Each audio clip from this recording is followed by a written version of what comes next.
Hello students, आज की video में हम डिस्कस करेंगे BA third year distance education का क्वेश्चन पेपर। विषय है हिंदी, जो अभी जुलाई 2022 में हुआ था उसको। जिन स्टूडेंट्स के एग्ज़ाम हो चुके हैं और अपने नए सेम की पढ़ाई शुरू कर चुके हैं, वो कमेंट सेक्शन में ज़रूर बताएं कि हमें कौन सा टॉपिक शुरू करना चाहिए इंग्लिश का, कौन से सेमेस्टर का। क्योंकि मुझे पता नहीं, सभी यूनिवर्सिटीज़ अलग अलग हैं, सभी कुछ के एग्ज़ाम हो चुके हैं, कुछ के अभी चल रहे हैं। तो प्लीज़ कमेंट सेक्शन में ज़रूर बताएं कि कौन सा टॉपिक हमें सबसे पहले शुरू करना चाहिए। अब शुरू करते हैं अपनी आज की वीडियो। टाइम दिया है इसका 3 घंटे का, मैक्सिमम मार्क्स है 100। फर्स्ट जो क्वेश्चन है, निम्नलिखित पद्यांशों में से 2 की सप्रसंग व्याख्या कीजिए। इसमें 2 की सप्रसंग व्याख्या है और दिए गए हैं आपको 4 टोटल इसमें दिए गए हैं। और इसमें जो 2 प्रसंग हैं 6-6 नंबर के हैं, टोटल मार्क्स हो गए आपके 12। दूसरा जो पद्यांश दिया गया है वो ख का है। वासुदेव ब्याहे राजा रोहण के। आपने पढ़ रखी हैं चीज़ें अच्छे से, आपको पता होगी। ईश्वर का ध्यान लखूंगी, सब रस्त्यान है देख सकूंगी। ये वाला ग का है। घ का है, ए धरती माता तेरा घना विस्तारा। ये सब आए हुए हैं, तो आपको इनमें से कोई जो 2 बढ़िया तरीके से आते हैं उनको आप अटेम्प्ट कीजिए। क्वेश्चन नंबर 2 है साहित्यिक परिचय का। साहित्यिक परिचय में पूछ रखा है, बाजे भगत अथवा फौजी मेहर सिंह का साहित्यिक परिचय दीजिए। हरियाणवी साहित्य है अब की बार आपके। निम्नलिखित में से किन्हीं 2 प्रश्नों के उत्तर दीजिए। पहला जो प्रश्न पूछा गया है वो मांगीराम के काव्य की नारी चेतना पर प्रकाश डालिए।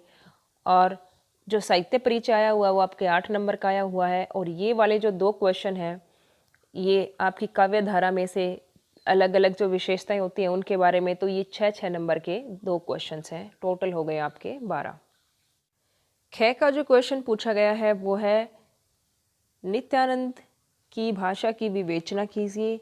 ग का पूछा गया है, जगदीश चंद्र वत्स के काव्य में सांस्कृतिक जागरण का स्वर मुखरित हुआ है, स्पष्ट करें।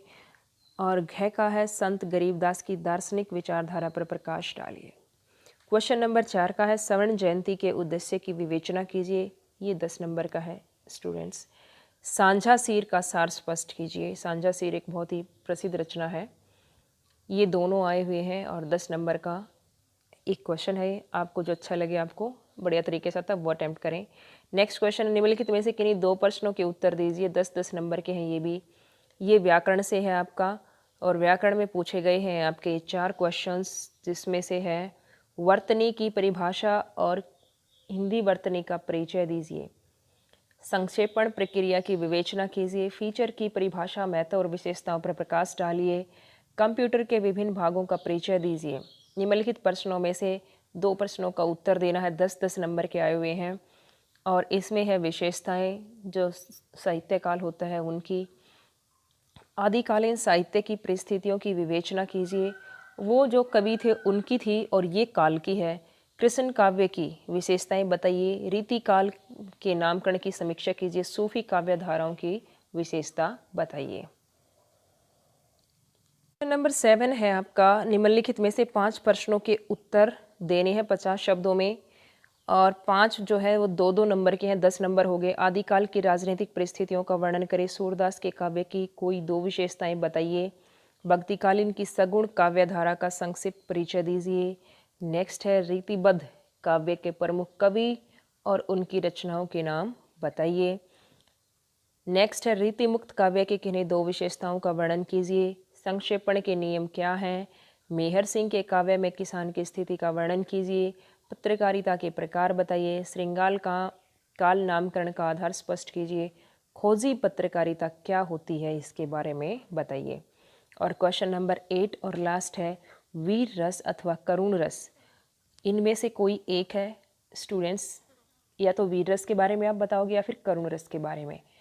नेक्स्ट है, रूपक या उत्प्रेक्षा अलंकार को उदाहरण सहित परिचय दीजिए। और ये दोनों हैं आपके 4x2